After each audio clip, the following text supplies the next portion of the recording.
Hi, today I'm with me Oppo A98 and I'll show you how to change lock screen wallpaper on this device.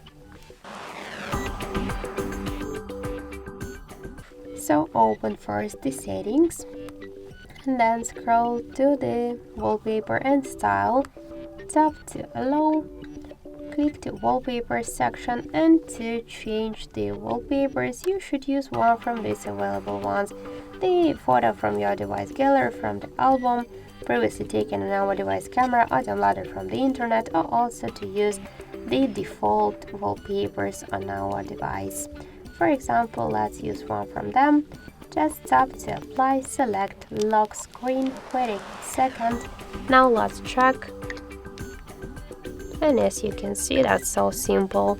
Also, we get one more way how we could do that. Hold for a while empty space on your home screen, tap to the portraits, just to the wallpapers on the left down corner. Select one from the available wallpapers. For example, let's use this one. Tap to apply, click to lock screen, and that's it. So thank you for watching, and if you find this video helpful, leave thumbs up and subscribe.